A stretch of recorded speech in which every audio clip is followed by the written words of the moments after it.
जब मैं 10th class में था, 10th 11th, तब तक तो कोई पढ़ने का मूड ही नहीं था, कोई पढ़ाई भी करनी है या जॉब भी करनी है, कोई दिमाग में था ही नहीं। फिर 11th की ऐसी निकाल दी, चलो चलता रहेगा, घूमने फिरने में, दोस्तों के साथ मस्ती करने में, जैसे स्कूल लाइफ होती है उस तरह। फिर जब 12th में आया तो लगा था कुछ चल रहा, कुछ नहीं करा जिंदगी में, 1 साल पढ़ लेते। 1 साल बहुत मन लगा पढ़ाई की, टारगेट कुछ नहीं था, ये टारगेट था आईआईटी करनी है, ये करना है या कुछ इंजीनियरिंग भी करनी है, कोई टारगेट नहीं था। बस ये था कि चलो 1 साल पढ़ के देखते हैं, देखते हैं लोग अब क्या करते हैं पढ़ाई में।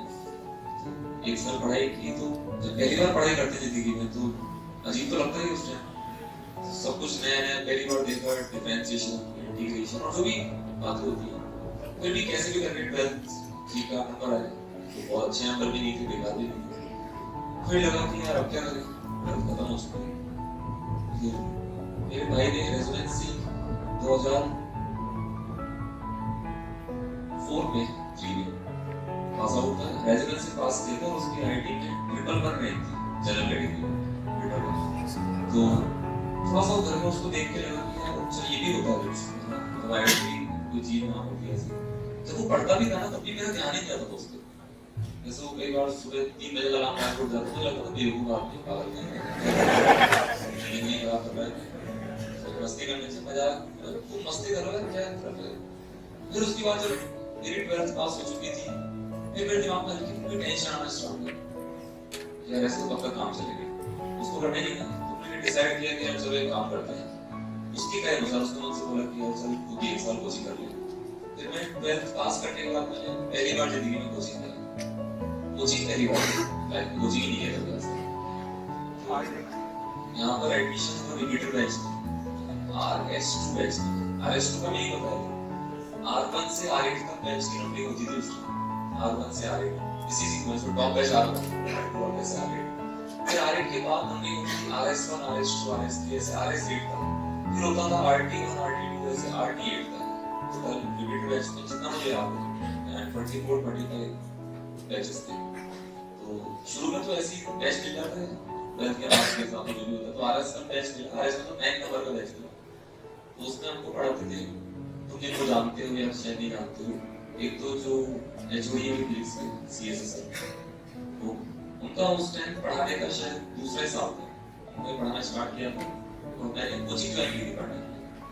तो एक महीना उन्होंने पढ़ाया, एक और सर है यहाँ पर Amit Pandey sir, AP sir, तो वो पढ़ाते थे और उन दोनों ने ही उसने 1-2 साल में पढ़ाना स्टार्ट करा था, 7 साल। फिर मैंने थोड़ी बहुत पढ़ाई की तो मेरी शफलिंग हो गई, R3 बैच में चल गई, 3rd नंबर वाले बैच में। फिर मुझे लगा कि यार चलो मजा आ गया पढ़ने में और पढ़ते, फिर मैं R2 बैच में पहुंच गया। फिर उससे आगे नहीं जाता, मतलब ऐसा थोड़ी होता है कि अपने हिसाब से जितनी मर्जी पढ़ाई कर लोगे, लिमिट होता है इंसान का। पूरी कोशिश करता रहा मैं, केमिस्ट्री कभी समझ नहीं आई, फिजिक्स में ठीक ठाक इंटरेस्ट था, कोई बहुत ज्यादा इंटरेस्ट नहीं था, मैं ठीक था कि हाँ चलो सवाल कर लेते हैं और हो जाता है। मैथ्स में बहुत इंटरेस्ट था, मैथ्स के अधिकतर सवाल करने के लिए रोड पटान दिमाग लगाता था, खास करके जो ज्योमेट्री बेस्ड होते हैं, सर्कल पे टेंजेंट ड्रॉ किया और यहाँ से पास हो गई, कोशिश ये करते थे हम लोग, मैं और मेरा ग्रुप दोस्तों का, कि हम बिना फॉर्मूले के सवाल करें ज्यादा से ज्यादा, कर भी लेते थे काफी। फिर एंड तक जाके बढ़िया लगा था कि हाँ सिलेक्शन तो हो ही जाएगा, अच्छा अच्छे रैंक नहीं आएगी पर सिलेक्शन तो होगा। इस स्टोरी से ऐसा लग रहा है यहाँ से सिलेक्शन नहीं होगा, तो और नहीं भी हुआ। तो उसके बाद फिर एग्जाम भी दिया, तो फर्स्ट 2 पेपर होते हैं, पेपर 1 देख के बाहर निकला पूरा क्लियर हो चुका था, ये अच्छी हो गई, कुछ नहीं होना है, केमिस्ट्री में और पेपर आ गया और फिजिक्स में ऐसा था कि हाँ ठीक है, ठीक है नंबर आ गए। फिर कुल मिला के रिजल्ट आए, तो और फिर एक उम्मीद थी मुझे यार शायद केमिस्ट्री कट ऑफ भी पार हो जाए, तो बाकी मैथ्स और फिजिक्स मिलके संभाल लेंगे और मिल जाएगा कॉलेज। तब वो सिलेक्शन हुआ नहीं, बहुत पहली बार मैं शायद परेशान हुआ, लाइक उस टाइम को यार क्या हो गया, क्योंकि मैं 12th में पढ़ाई रिपीट किया, तो बहुत ज्यादा पढ़ाई, फिर मुझे लगा कि नहीं यार मैं तो वही बढ़िया जिंदगी थी, घूमो फिरो मस्ती करो, गलत रास्ते प्लान ना आए। फिर मैं वापस चालू हुआ घूमना फिरना, दोस्तों के साथ मस्तियां करना, पहले क्या बता नहीं सकता, बस मस्तियां करना। फिर उसके बाद एक हुआ कि यार उस टाइम एक एग्जाम होता था एआईटी, तो एआईटी का एग्जाम एआईटी का देते ही सब लोग फॉर्म भरते थे उस टाइम, तो उसमें भी ठीक ठाक रैंक आई, 11,000 समथिंग रैंक, उस टाइम 11,000 रैंक अच्छी मानी जाती थी, आज मुझे पता नहीं क्या होता, आजकल कोई खास नहीं होता। तो फिर ये हुआ कि चलो कॉलेज में एडमिशन लेना है, कोटा छोड़ के और जाना, मन में आया कि नहीं यार कोटा तो नहीं छोड़ना, कॉलेज छोड़ देंगे, कोटा नहीं छोड़ेंगे। कारण ये भी था कि मेरे पापा की पोस्टिंग बाहर रहती थी, कभी जयपुर कभी कहाँ, और भाई का सिलेक्शन हो चुका था, वो अपने कॉलेज जा चुका था, एक मेरी सिस्टर है बड़ी, उनका सिलेक्शन हो चुका था कहीं ना कहीं कॉलेज में जा चुकी थी, तो मदर अकेली थी घर में, पापा वीक में एक दिन आते थे या 2 वीक में एक दिन आते थे, तो फिर ये लगा कि यार तो यहाँ से भी चल जाएंगे, तो फिर अकेली रहेंगे, मेरे चक्कर में सोचा कि चलो ठीक है यार कॉलेज छोड़ते हैं, हमारा जो मिल रहा है और कोटा में रहते हैं। उसके पीछे ये कारण था कि कोई खास अच्छा कॉलेज नहीं था, सच्चाई यही है, दोनों बातें नहीं थे कि कॉलेज भी अच्छा नहीं था और घर पे रहना भी जरूरी था, दोनों ही बातें। कॉलेज अगर आईटी टाइम का होता तो मैं जरूर जाता था। फिर उसके बाद कोटा में कॉलेज है, Kota engineering college, Kota engineering college, वो राजस्थान का ठीक ठाक कॉलेज है, बाकी तो उसकी कोई गलती नहीं है, मतलब ये मान सकते हैं इंडिया में शायद उसका लास्ट 10 में आता होगा।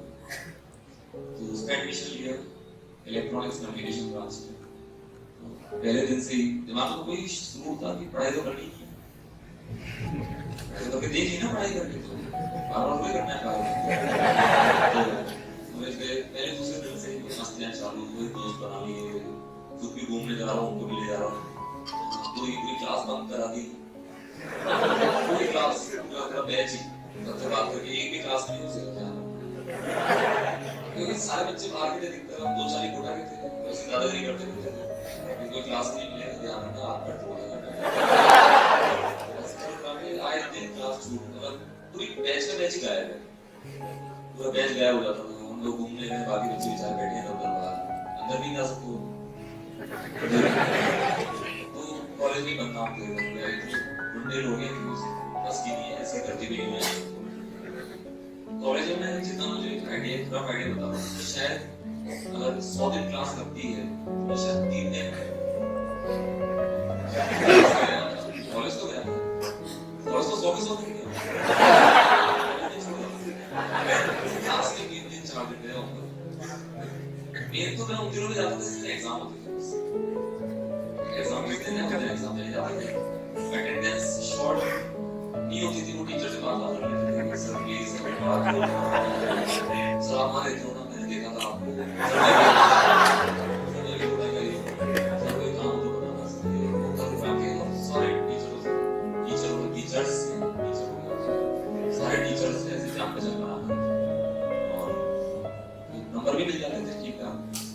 फिर ऐसे चलते चलते एक ही जिंदगी 6 सेमेस्टर में 2 सब्जेक्ट में फेल हो गया, 6 सेमेस्टर 2 सब्जेक्ट में फेल हो गया, एक में तो वहाँ के टीचर की गलती की वजह से उन्होंने इंटरनल जो एग्जाम होता है उनमें 1 नंबर दिया बस,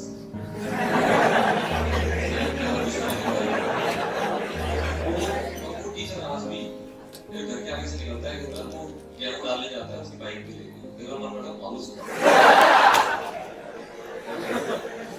और हो सकता है उसका योगदान रहा हो मुझे यहाँ तक पहुँचाने में।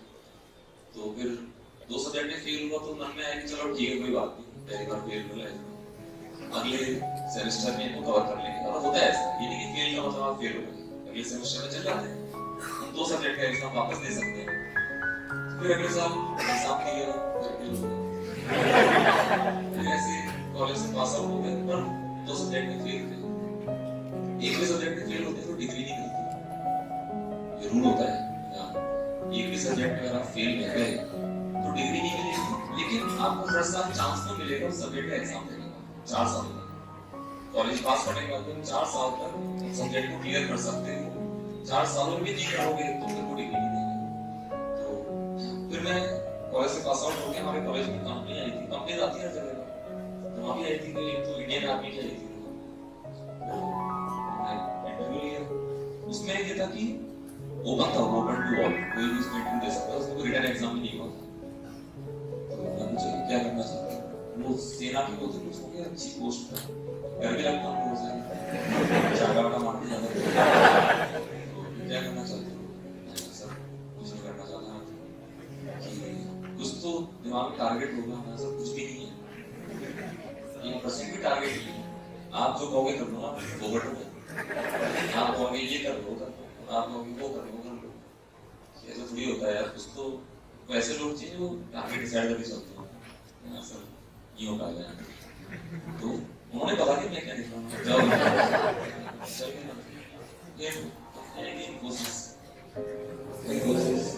अरे बहुत घटिया कंपनी है, कोई अच्छी कंपनी है। इन्फोसिस कंपनी है, उन्होंने रिटर्न एग्जाम के लिए ये कंडीशन लगा दी कि उन्हीं को देने देंगे जिनके एक भी सब्जेक्ट में फेल नहीं होंगे, वो भी मेरे हाथ से। फिर आई टीसीएस, ऐसे आती है लोकल कैंडिडेट को छापा में, टीसीएस आई, उन्होंने भी शर्त लगा दी कि भाई जो फेल हो गए तो उनसे भी कैसे भी करके बात कर आके वो कंडीशन पे हटवा दी कि चलो कोई बात नहीं, जो 2 बार भी फेल है वो भी दे सकते हैं। असली वो करा दिया, उनसे बात करो कि कैसे भी करके जुगाड़ बना के रिटर्न एग्जाम हुआ, उसमें फेल हो गए, तो वहाँ से याद बना फिर अब 3 कंपनियां आई। उसके बाद लगा कि यार अब तो सब खत्म हो चुके हैं, अब कुछ नया सोचते हैं। फिर तो दिमाग से हटा दिया था कि यार जॉब तो मिलनी नहीं है, अभी तो नहीं मिल रही, फिर और कोचिंग करेंगे जॉब के लिए जो भी होती है बैंक में। फिर मैं निकल रहा था एक दिन ऐसे दोस्त के साथ बाइक में बैठ के, रेजिडेंस का एक बोर्ड लगा हुआ था, faculty training program, FTP, faculty training program ये हर साल करते हैं, बहुत सालों से करते हैं। मैंने सोचा ये बढ़िया चीज है। और मुझे इंटरेस्ट भी लगा कि जब मैं कॉलेज में था तो बीच में 3-4 महीने हुए कि लोकल कोचिंग में 11-12 वहाँ गया था ऐसे इसी चक्कर में कि चलो कुछ काम ही कर लेते हैं। वहाँ मैं कॉपी चेक कर रहा था, 2000 रुपए देते थे शायद मेरे महीने के सितम में याद है। और उस टाइम बहुत अच्छा लगा था, चलो खुद कमा रहे हैं, फिर खुद उड़ा रहे हैं। घर में नहीं पता तो हम लोग आज तक नहीं पता कि पुलिस ने कॉपी दी, आज तक नहीं पता, अभी तक किसी ने कॉपी दी चाहिए। मेरे माँ बाप को तो ये भी नहीं पता मेरे दोस्त 2 सब्जेक्ट में फेल हुए, ये नहीं पता कि इस पर डिग्री नहीं है कॉलेज की, ये कॉलेज की मेरे पास। तो मैं और मेरे पापा ने कई बार मुझसे कॉलेज के पास होने के बाद लगभग हर 2 महीने बोलते थे यार डिग्री तो लाके दे, तो लाके दूंगा। उस फ्रेंड के पास बैठ के वो गया हुआ नहीं कर आया, बच्चा करते अब तो वो भी समझ चुकी है ऐसे उल्लू बनाता है आज तक। तो मैं सोचा ये प्रोग्राम जो है इसको एक बार ट्राई करके देखते। फिर मैं और इसमें भी दिमाग में है कि रिजल्ट से पढ़ा हुआ था, वरना सर जान पहचान भी थी, वो जानते थे, मुझे बता दी कि तू जान पहचान थी, मेरी कुछ भी नहीं थी उसकी। तो मैंने रिटर्न एग्जाम होता है वो दिया, रिटर्न एग्जाम क्लियर हो गया। फिर उन्होंने डेमो के लिए बुलाया। डेमो का मतलब होता है जैसे सब बैठे हो, यहाँ फैकल्टीज बैठे होंगे और यहाँ पर उस कैंडिडेट को कोई टॉपिक पढ़ाना है, कुछ नहीं आता था, पता नहीं रिटर्न भी कैसे निकला, शायद 12th में जो पढ़ाई की होगी 12th के साथ और उसके बाद उसकी वजह से निकल गया होगा। फिर 2-3-4-5 चीजें बैठे हुए थे, उनमें से 5 में से 4 तो अभी भी रेजोनेंस में, 1 नहीं है। तो मैंने स्टार्ट करा, उनको क्या पढ़ाओगे, मैं बस फ्रिक्शन पढ़ाऊंगा। तो जैसे मैंने बोला ना, मेरे दिमाग में चमक चुका था कि बेटा तू गया आज। मैंने फिर भी स्टार्ट किया, कोशिश की पूरी मेरे को बनाना है कैसे भी करके, और फिर सेलेक्ट होना है एक बार। मैंने स्टार्ट किया फ्रिक्शन, मैंने लिखा heading reason of friction, friction के कारण। पहला कारण इंटरलॉकिंग बॉन्डिंग, वैसे लास्ट में पढ़ाता हूँ, ये भी लॉजिक है, मेरे मन नहीं करता हूँ पढ़ाना। इंटरलॉकिंग बॉन्डिंग, जैसे ही मैंने इंटरलॉकिंग बोला सामने से आया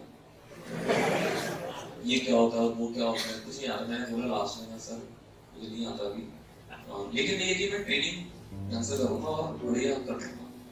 तो उन्होंने बोला कि नहीं यार ऐसे काम नहीं चलता, कुछ तो आना चाहिए, लो हमारी डिग्री दे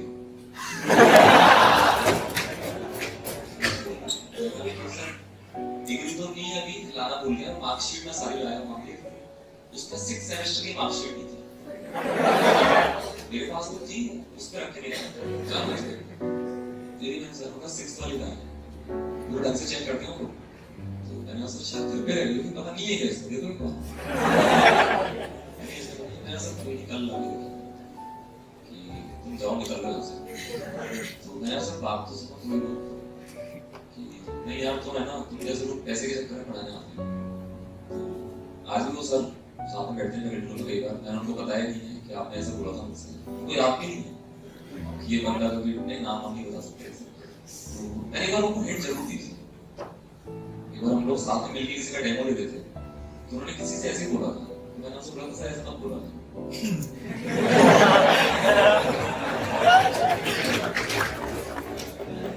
तो उसके बाद फिर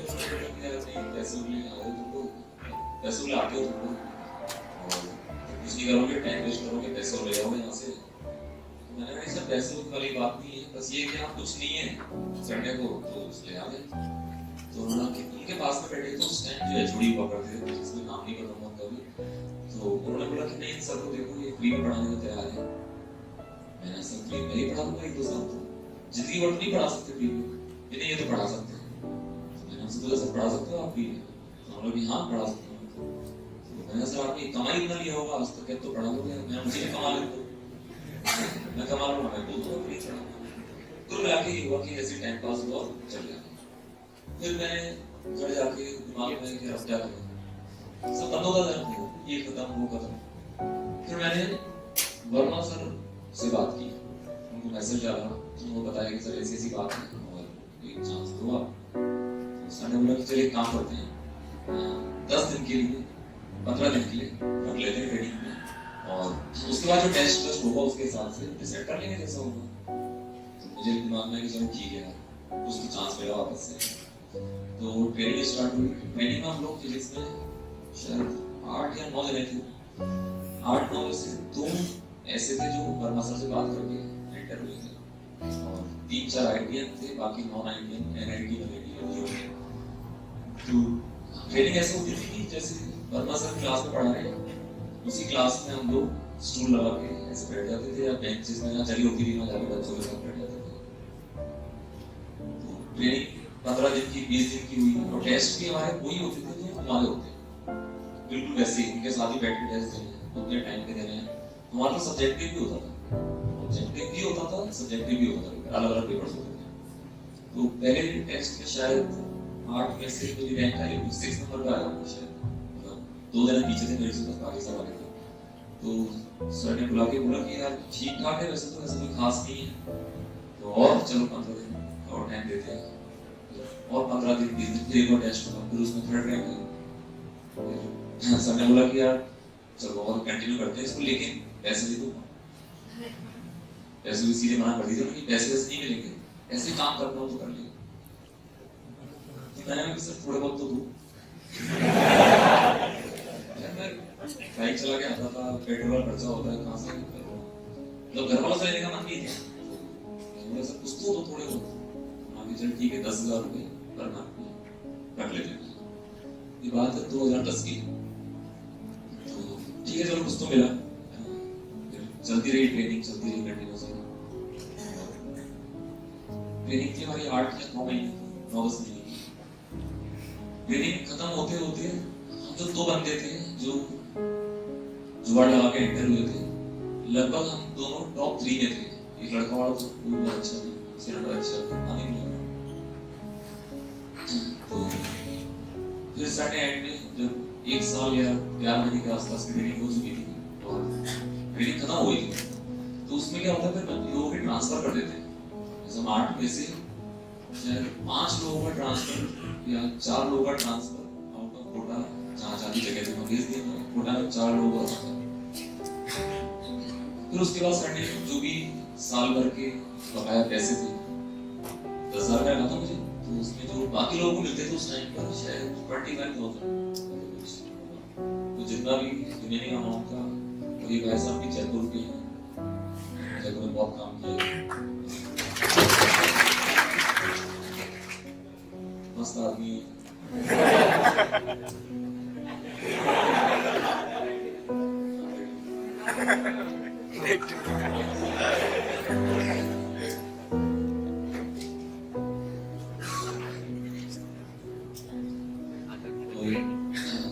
पुराने जो डिफरेंस था 25,000 में 10,000 15,000 वो सारे एक साथ दे देंगे, चलो कंटिन्यू करेंगे।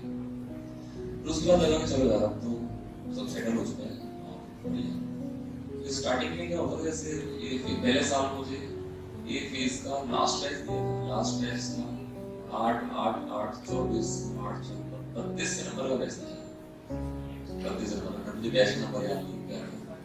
तो और नया नया पढ़ाने का जोश होता ही है कि यार चलो पढ़ाना स्टार्ट कराया है, पूरा मन लगा के पढ़ाना स्टार्ट किया।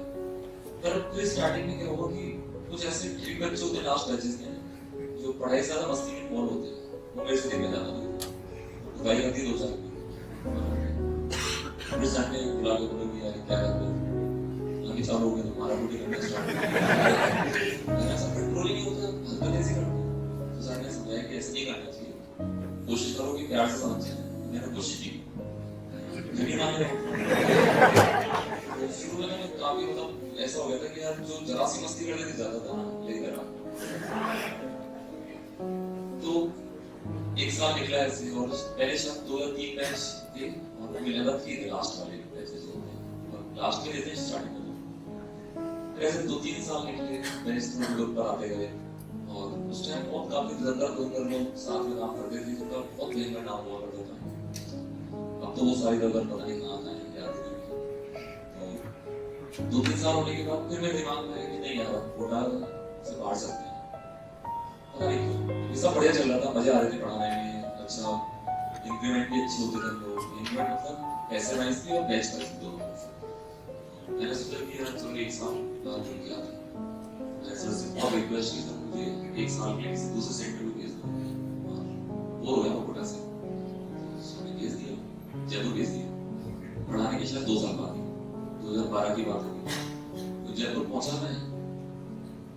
और जब मैं जयपुर पहुंचा था तो मैं गया था HMS सर की जगह। HMS सर एवं जो पढ़ाते हैं वो कम से कम पढ़ाते हुए 20-25 साल हो चुके, बहुत सीनियर फैकल्टी है। उनकी जगह का मतलब है कि वो कोटा है, मैं जयपुर जगह का ये मतलब है, बस बाकी बैच वाइज जगह की बात नहीं करते। वहाँ पर 4-5 दिन पढ़ाया मैंने, वहाँ बिल्कुल ही मजे नहीं आया पढ़ाने में 1%। मुझे लगा कि यार तो फंस गए, हम आके रहे। फिर मैंने सर को मैंने सबको मैसेज किया कि सर यहाँ नहीं हो पाएगा, मुझे वापस कोटा बुलाओ। सर ने बोला आपको बात दरगढ़ हुई कि यहाँ ऐसे नहीं चलता है, 1 साल तो लगा दो कम से कम, फिर 1 साल के बाद फिर सोचेंगे हाँ जरूरी विषय लेते नहीं सर, बहुत टाइम लगता सर वो बनाने में। तो मैंने सोचा कि चलो कोई बात नहीं, 10 दिन और ट्राई करते, शायद सब कुछ अच्छा हो गया। 10 दिन तक फिर मेरा मन नहीं लगा। फिर एक दिन मैंने फोन करा स्विच ऑफ और छोड़ के कोटा आ गया, क्लास वाला छोड़ के और कोटा आके बैठ गया। फिर मैं पता नहीं कॉल आए भी होंगे लोग या नहीं आए तो भी मुझे पता। फिर 10-15 दिन तक मैंने फोन ही चालू किया, फोन ऑफ करना मेरा। फिर 15 दिन हो गए, फिर घर वालों ने कुछ तो करे यार क्या कर रहे हैं, फिर बैठ गए तो आ गया। फिर मैं वापस सर के पास गया, सर देखिए एक चांस और दे दो। सर ने बोला कि यार तुमने ऐसे हरकत करी, वहाँ छोड़ के आ गया, फोन स्विच ऑफ कर लिया, तो प्रोफेशनल बिहेवियर नहीं है। तो मुझे भी गलत गलती फील हुई, तो मैंने बोला कि सर चलो ध्यान रखना, एक बार वापस फिर से कोटा में ज्वाइन कर लिया। लेकिन नुकसान ये हो गया, फिर से लास्ट वाला बैच, फिर से जीरो से स्टार्ट करना था। फिर 2 साल 3 साल मेहनत की, फिर से 2 साल बाद फिर जयपुर भेज दिया। इस बार ये हुआ कि एलन ने जयपुर के पेरेंट्स को खरीद दिया था रेजिडेंस में, तो वहाँ बिल्कुल सन्नाटा छा चुका था। तो यहाँ से मैं गया था, रमेश पांडे सर गए थे, बहुत सारे लोग गए थे। पर ये बोल के भेजा था कि जल्दी ही वापस। वहाँ गए, वहाँ वापस से पूरा सेटअप करना पड़ा, फिर कोई दिक्कत। फिर मेरे दिमाग में ये क्यों था कि क्या हो गया वापस। फिर मैंने सर को कॉल किया, ध्यान सुने ही बात ही नहीं सुनी। फिर मैं कॉल करता था, फोन नहीं उठाते, मैसेज करता था, रिप्लाई नहीं करते थे। फिर मैं और इरिटेट हो गया, बहुत टेंशन हो गया। फिर भी मैंने कंट्रोल में रखा, नहीं कोई बात नहीं, इस बार गलती है, पहले गलती की थी, इस बार उसको बैलेंस कर लिया। तो कैसे करके 1 साल निकाला मैंने। फिर मैंने सर से बोला कि सर अब तो हो गया, मतलब पूरा वनवास पूरा हो चुका है। सर ने बोला कि नहीं 1 साल और निकाल। फिर मैंने बोला कि मैं जा रहा हूँ, नहीं हो पाएगा। फिर सर ने बुला लिया, लास्ट टाइम मतलब पीछे से शायद 14 नंबर 5 नंबर का भेज दिया। फिर मैंने कसम खा ली कि इस बार अब नहीं करने नाटक, इस बार लगातार लगे रहना है। तो उसके बाद से शायद 4 साल हो चुके हैं। अब बाहर जाने का मूड नहीं है वापस। फिर जाऊंगा, फिर जीरो से स्टार्ट करना पड़ेगा। 2 बार जीरो से स्टार्ट कर चुका हूँ, अब मूड नहीं है। बस ये थी और कुछ